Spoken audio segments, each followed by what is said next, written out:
Galio has gone from one of the least played champions in League of Legends to one of the most played champions in League of Legends. Competitively speaking, he has a almost 100% pick and ban rate among the major regions. Before, Galio's play rate rarely rose above 1%, but now you can see high elo players playing him in so many different roles. The two main roles that Galio is being played at right now is mid and top lane. What's really interesting is that the pros are building Galio the exact same way in two very different roles, full tank. Why are pros going for a full tank mid laner? Kuro, Bjergsen, even Faker has been playing mid lane Galio. Here's why Galio is so good, and here's why he's being played mid lane. Galio is essentially the perfect tank. He literally does about everything that a tank needs to do.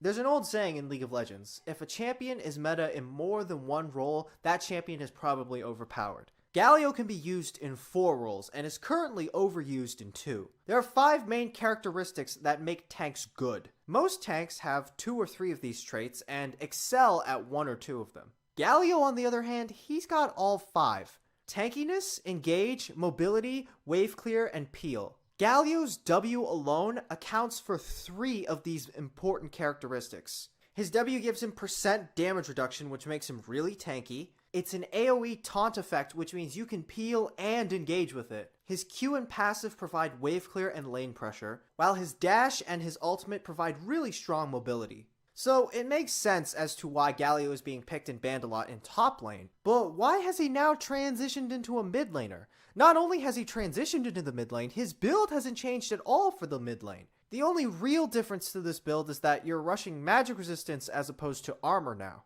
The first reason as to why Galio mid exists is because the top lane meta has moved away from tank champions. Carry top laners right now are very strong. Fiora, Kennen, Rumble, they are all very highly contested picks in competitive right now. Depending on the matchup, Galio can be somewhat abusable. Meanwhile, in the mid lane, if Galio just rushes one magic resist item, without support from the enemy team, Galio will basically never die to his laner. While carry champions are very strong for lanes and split pushing, they can sometimes hinder a team comp from being very effective without a consistent frontliner. Having Galio on your team makes team fights easier, and it allows these carry top laners to do what they want to do in team fights. The second reason that Galio mid is being played so much is because of a specific team composition. By picking a fast run-at-you champion such as Olaf, you can then use Galio's ultimate as a much more effective engage tool by giving him 20 to 50% damage reduction and forcing the enemy team to run back. This engage is easy to pull off and difficult to counter.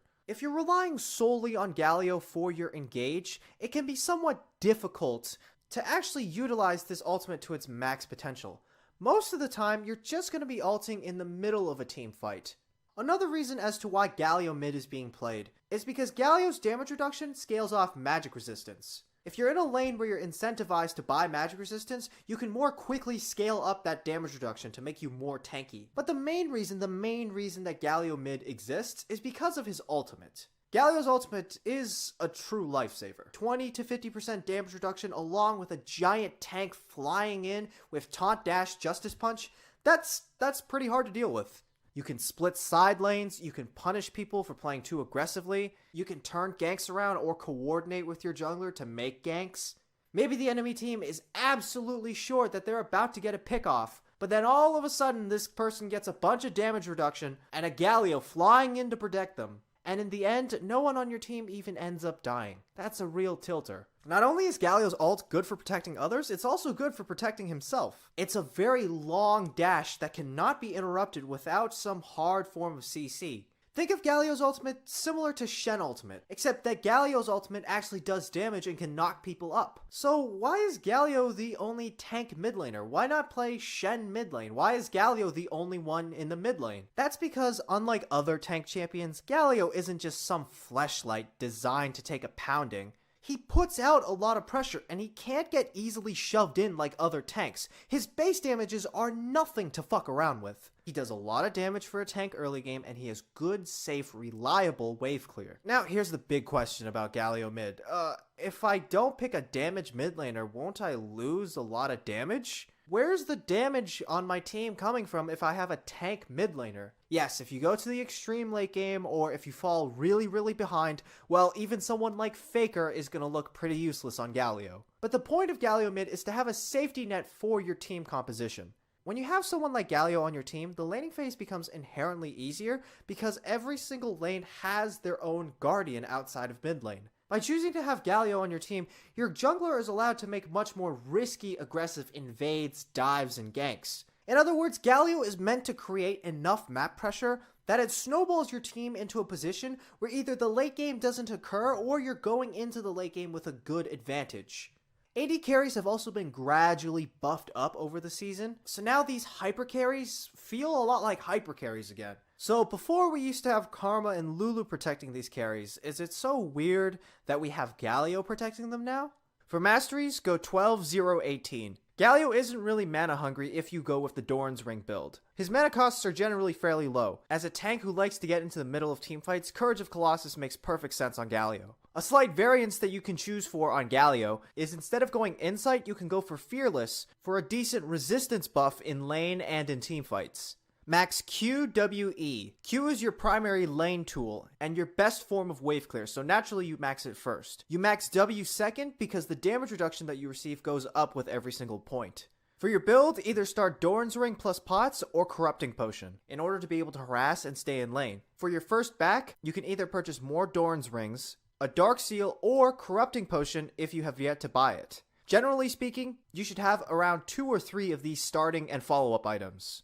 For your boots, since Galio is a tank, 70% of the time, you're probably going to be buying Ninja Tabbies. Unless the enemy team comp is overloaded with CC and magic damage, generally speaking, Ninja Tabbies is usually the better choice. For your first item, Galio has a lot of options. Adaptive Helm is better against champions who have a lot of consistent magic damage. Abyssal Mask is better if your team composition has a lot of magic damage. Visage is a raw stats item. Frozen Heart is best against champions that like to auto-attack a lot, and Iceborne Gauntlet is against AD champions that you want to play aggressively against. One item that is overbought on Galio is Sunfire Cape. Many tanks rush Sunfire Cape because they have a lacking in wave clear. Galio does not fit that case. He doesn't need Sunfire Cape. He has plenty of wave clear on his own, and if you want more direct pressure, Galio can buy Iceborne Gauntlet instead. After you've purchased one of these first choice items, you should purchase a second one from the opposite resistance category.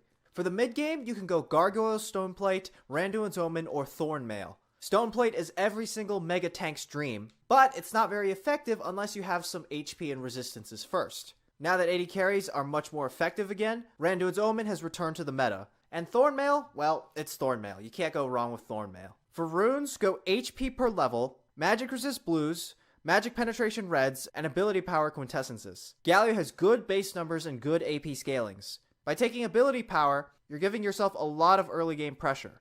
An alternative to taking full Magic Resist is instead taking some cooldown reduction or some flat Ability Power.